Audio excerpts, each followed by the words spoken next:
చివరి నీటి చుక్క కలుషితమయ్యేంత వరకు, చివరి చేప ఎండిపోయేంత వరకు, చివరి చెట్టు నరికేసేంత వరకు ఈ మానవాళికి అర్థం కాదు వాళ్ళు కేవలం అభివృద్ధి ఫలాల్లో వచ్చిన డబ్బులు తిని బతకలేమని చెప్పి.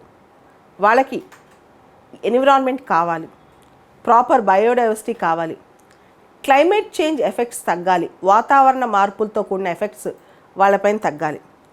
సో మానవాళికే కాదు ఇతర జీవజాతులకి, జంతు జాతులకు కూడా ఈ క్లైమేట్ చేంజ్ ప్రభావం చాలా ఉంది. రీసెంట్గా సుప్రీంకోర్ట్ ఆఫ్ ఇండియా ఒక జడ్జిమెంట్ ఇచ్చింది. Right against climate change effects, వాతావరణ మార్పులు దీనివల్ల మన పైన పడే ప్రభావాలు, దీనికి సంబంధించి ఒక రైట్ గురించి సుప్రీంకోర్టు చెప్పింది. మనిషికి ఒక ఫండమెంటల్ రైట్ ఉంది. ఆర్టికల్ 14 కింద, ఆర్టికల్ 21 కింద. ఆర్టికల్ 14 కింద రైట్ టు ఈక్వాలిటీ, ఆర్టికల్ 21 కింద రైట్ టు లైఫ్. ఇవన్నీ క్లైమేట్ చేంజ్, వాతావరణ మార్పుకి వ్యతిరేకంగా మనుషులకు ఈ హక్కులు కూడా వస్తాయి. ఇది ఒక విశిష్టమైన హక్కు. క్లైమేట్ చేంజ్ ఎఫెక్ట్స్ మన మీద పడకుండా మనల్ని మనం కాపాడుకునే హక్కు, ఇదొక ఫండమెంటల్ రైట్ అని చెప్పి సుప్రీంకోర్టు రీసెంట్గా ఒక జడ్జిమెంట్ ఇచ్చింది. ఈ జడ్జిమెంట్ అసలు ఏ ప్రస్తావనలో ఇచ్చిందో ఒకసారి తెలుసుకుందాం. మనం ఇక్కడ గుర్తుపెట్టుకోవాల్సింది great Indian bustard. Great Indian bustard Rajasthan state bird. Great Indian bustard అనేది ఈ మధ్య బాగా న్యూస్లో ఉంటుంది. ఇది IUCN రెడ్ లిస్ట్ ప్రకారం క్రిటికల్లీ ఎండేంజర్డ్. భారతదేశంలో ఒకప్పుడు గ్రేట్ ఇండియన్ బస్టర్డ్ సంఖ్య 1000-1500 ఉండేవి. ఇప్పుడు కేవలం 150కే పడిపోయాయి. మెజారిటీ ఎక్కువ గ్రేట్ ఇండియన్ బస్టర్డ్స్ 90% ఇప్పుడు జీవించి ఉన్నవి రాజస్థాన్లో ఉన్నాయి, కొంతవరకు గుజరాత్లో ఉన్నాయి. మిగతా రాష్ట్రాలు ఇంతకుముందు ఒక 100 సంవత్సరాల క్రితం అంట మహారాష్ట్ర, కర్ణాటక, ఆంధ్ర అక్కడక్కడ కనిపించాయి. ఇప్పుడు అవి పూర్తిగా కనుమరుగైపోయాయి. ఇంకా మనం గ్రేట్ ఇండియన్ బస్టర్డ్ని పట్టించుకోకపోతే వచ్చే కొద్ది సంవత్సరాల్లో పూర్తి స్థాయిలో భారతదేశం నుంచి అంతరించిపోయే ప్రమాదం ఉందంట. సుప్రీంకోర్టు ఇన్వాల్వ్ అయింది.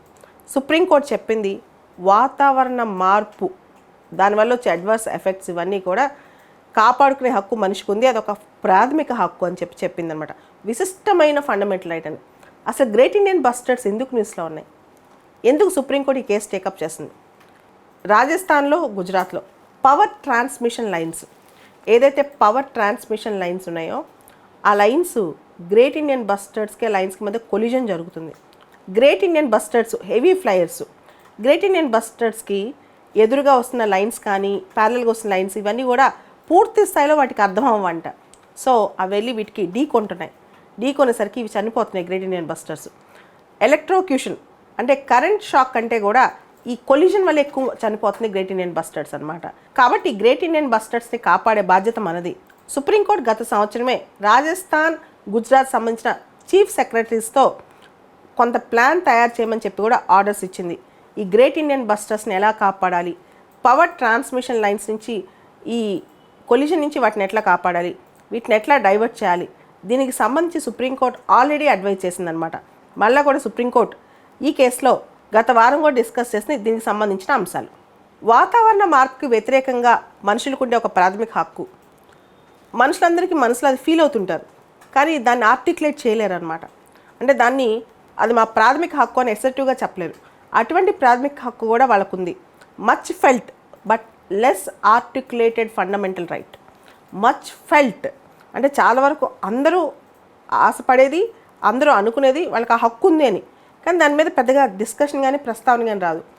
బట్ ఇప్పుడు చెప్తున్నాం it is a distinct fundamental right. అదొక విశిష్టమైన ప్రాథమిక హక్కు అని చెప్పి సుప్రీంకోర్టు చెప్పింది. వాతావరణ మార్పు ప్రభావాలు, మనిషికి అడ్వర్స్ ఎఫెక్ట్స్, మనిషిపైన వ్యతిరేకమైన ప్రభావం చూపకుండా ఉండే హక్కు, మరియు క్లీన్ ఎన్విరాన్మెంట్ అంటే ఎటువంటి పొల్యూషన్, కలుషితం లేని పర్యావరణం, ఇవన్నీ కూడా మనిషికి హక్కులే. దీస్ టూ రైట్స్, ఈ రెండు హక్కులు కూడా క్లైమేట్ చేంజ్ ఎఫెక్ట్ వ్యతిరేకంగా ఉండే హక్కు, వాతావరణ మార్పుకి వ్యతిరేకంగా ఉండే హక్కు, ఎటువంటి కాలుష్యం లేని పర్యావరణం, ఈ రెండు కూడా two sides of the same coin అని చెప్పి సుప్రీంకోర్టు చెప్పడం జరిగింది ఈ కేసులో. గ్రేట్ ఇండియన్ బస్టర్డ్స్ ఇవి IUCN రెడ్ లిస్ట్ ప్రకారం క్రిటికల్లీ ఎండేంజర్డ్. అంతేకాదు great Indian bustards critical endangered according to national wildlife action plan. Great Indian bustards అనేవి మన వైల్డ్ లైఫ్ ప్రొటెక్షన్ యాక్ట్ 1972లో షెడ్యూల్ 1లో ఉన్నాయి. అదేవిధంగా CITES convention on international trade on endangered స్పీషీస్లో appendix 1లో ఉన్నాయి. Great Indian bustards distinct feature ఏంటంటే వాటి ఫోర్ హెడ్ మీద ఒక బ్లాక్ క్రౌన్ ఉంటుంది అనమాట. ఫస్ట్ మనం అది గుర్తుపెట్టుకోవాలి. అయితే గ్రేట్ ఇండియన్ బస్టర్డ్ నెక్ కానీ హెడ్ కానీ కాస్త పేల్ కలర్లో ఉంటుంది, కానీ హెడ్లో ఫోర్ హెడ్ దగ్గర మాత్రం బ్లాక్ క్రౌన్ రూపంలో ఉంటుంది అనమాట. నెక్ కానీ హెడ్ కానీ పేల్లో ఉంటుంది. Great Indian bustard body colour బ్రౌన్గా ఉంటుంది అనమాట. అదేవిధంగా గ్రేట్ ఇండియన్ బస్టర్డ్ వింగ్స్ ఏవైతే రెక్కలు ఉంటాయో అవి బ్లాక్ బ్రౌన్ గ్రేయిష్ కలర్లో ఉంటాయి. బ్లాక్లో బ్రౌన్లో గ్రేయిష్లో రెక్కలు, బాడీ మాత్రం బ్రౌన్ కలర్లో ఉంటుంది. గ్రేట్ ఇండియన్ బస్టర్డ్లో male species female species almost same height grow అవుతాయి. వాటి ఎత్తు బరువు ఆల్మోస్ట్ సేమ్ ఉంటుంది.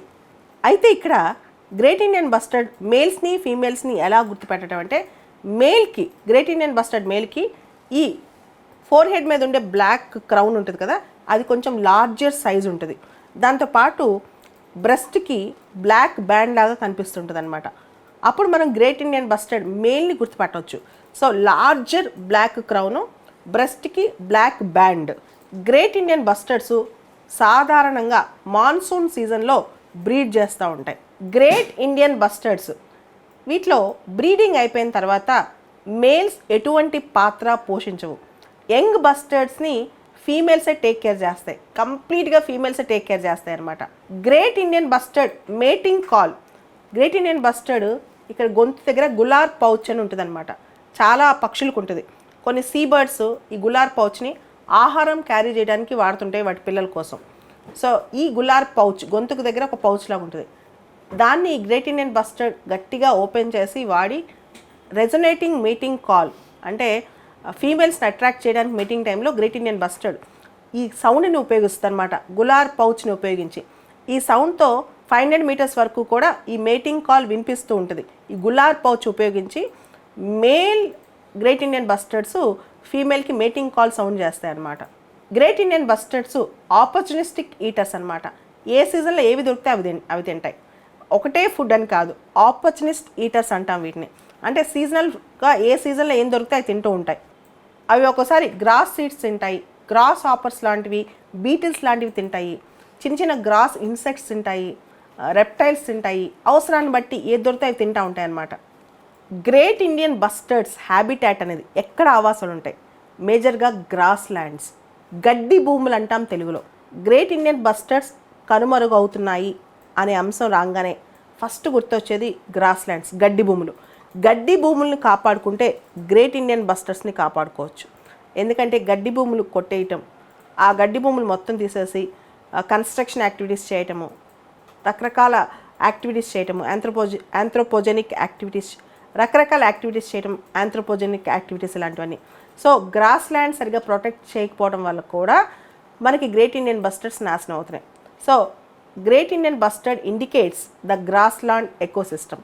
అందుకనే గ్రేట్ ఇండియన్ బస్టర్డ్ని ఇండికేటర్ స్పీషీస్ అని కూడా అనొచ్చు.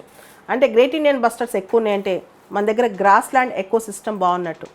ప్రపంచంలో లైవ్ స్టాక్ భారతదేశంలోనే 15-20% ఉంది. అది గొర్రెలు, ఆవులు, మేకలు ఇలాంటివన్నీ కూడా. సో గ్రాస్ ల్యాండ్సే వీటికి ఆహారం అన్నమాట. గ్రాస్ ల్యాండ్స్ కనుక పోతే ఆటోమేటిక్గా లైవ్ స్టాక్ మీద ప్రభావం పడుద్ది.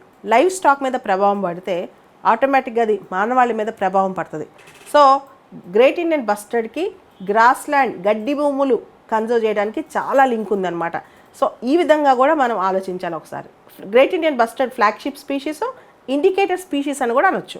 గ్రేట్ ఇండియన్ బస్టర్డ్స్ రాజస్థాన్లో ఎక్కువ కన్జర్వేషన్ చేసే ప్రాంతం డెజర్ట్ నేషనల్ పార్క్. ప్రస్తుతానికి గ్రేట్ ఇండియన్ బస్టర్డ్ జనాభా 150 ఇండివిజువల్స్ ఉన్నాయి, 150 ఇండివిజువల్స్. దానిలో మెజారిటీ డెజర్ట్ నేషనల్ పార్క్లో ఉన్నాయి. దానిలో స్పెషల్ కన్జర్వేషన్ ప్రోగ్రామ్స్ కూడా చేస్తున్నారు గ్రేట్ ఇండియన్ బస్టర్డ్స్ని కాపాడటానికి. Great Indian bustards they are endemic to India. భారతదేశానికే స్థానికంగా ఉండే బస్టర్డ్స్ అనమాట. ఇవి చాలా వెయిట్ ఉన్న ఫ్లయింగ్ బర్డ్స్ అనమాట. జనరల్గా గ్రేట్ ఇండియన్ బస్టర్డ్ అనేది 1 మీటర్ హైట్ ఉంటుంది, 15 to 18 కేజెస్ బరువు ఉంటుంది, 15 నుంచి 18 కేజీల వరకు. రీసెంట్గా ఈ great Indian bustards power transmission లైన్స్కి కొల్యూడ్ అయి చనిపోతున్నాయంట. సో సుప్రీంకోర్టు 2 రాష్ట్రాల చీఫ్ సెక్రటరీస్ అంటే రాజస్థాన్, గుజరాత్ చీఫ్ సెక్రటరీస్కి ఆర్డర్ చేసింది ఎక్కడెక్కడ ఎలా బర్డ్ డైవర్టర్స్ని ఇన్స్టాల్ చేయాలి అని చెప్పి. సో గ్రేట్ ఇండియన్ బస్టర్డ్స్ పోచింగ్కి గురవుతున్నాయి, అంటే వాటిని చంపేసి తింటున్నారు. రెండోది గ్రాస్ల్యాండ్ హ్యాబిటాట్స్ పోవటం వల్ల గ్రేట్ ఇండియన్ బస్టర్డ్స్ చనిపోతున్నాయి.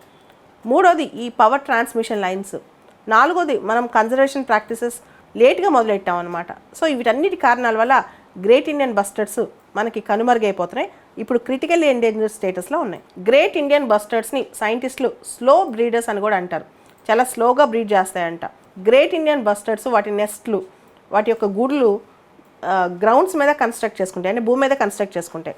సో పంట పొలాల్లో పెస్టిసైడ్స్ ఇలాంటి కెమికల్స్ వాడటం వల్ల కూడా గ్రేట్ ఇండియన్ బస్టర్డ్స్ చనిపోతున్నాయంట. గ్రేట్ ఇండియన్ బస్టర్డ్స్ ఎగ్స్ కానీ యంగ్గా ఉన్నప్పుడు dogs, cats, mongoose, fox, even crows, కాకుల వల్ల కూడా వీటికి నష్టం కలుగుతుందంట. గ్రేట్ ఇండియన్ బస్టర్డ్ గురించి ఇంకో న్యూస్ కూడా వస్తుందన్నమాట. ఇవి మైగ్రేట్ అయిపోతున్నాయి మన రాజస్థాన్, గుజరాత్ ఈ ప్రాంతాల నుంచి పాకిస్తాన్కంట. యూపీఎస్సీలో 2012లో 2020లో ఈ 2 సంవత్సరాలు great Indian bustard related question వచ్చింది. ఒక సంవత్సరం చాలా లిస్ట్ ఆఫ్ ఎనిమల్స్ అవన్నీ ఇచ్చి, బర్డ్స్ అవన్నీ ఇచ్చి, దానిలో క్రిటికల్లీ ఎండేంజర్డ్ ఏమేంటి అని అడిగారు, గ్రేట్ ఇండియన్ బస్టర్డ్. రెండో సంవత్సరం డెజర్ట్ నేషనల్ పార్క్. మీకు తెలుసు డెజర్ట్ నేషనల్ పార్క్లో ఇప్పుడు బాగా కన్జర్వ్ అయ్యే స్పీషీస్ గ్రేట్ ఇండియన్ బస్టర్డ్ రాజస్థాన్లో. సో డెజర్ట్ నేషనల్ పార్క్ 2 జిల్లాల్లో విస్తరించి ఉంది. ఎస్, ఒకటి జైసల్మేర్, రెండోది బార్మర్. సో ఇలాంటి క్వశ్చన్స్ కూడా అడిగారనమాట. ఒకసారి చూడండి, ఈ వీడియోలో చూపిస్తున్నాం. 2012లో 2020లో great Indian bustard related questions, 2024లో కూడా దీనికి సంబంధించిన క్వశ్చన్స్ రావచ్చు. 40 సంవత్సరాల క్రితమే సుప్రీంకోర్టు MC Mehta versus union of India అనే కేసులో pollution free environment is a fundamental right అని చెప్పింది.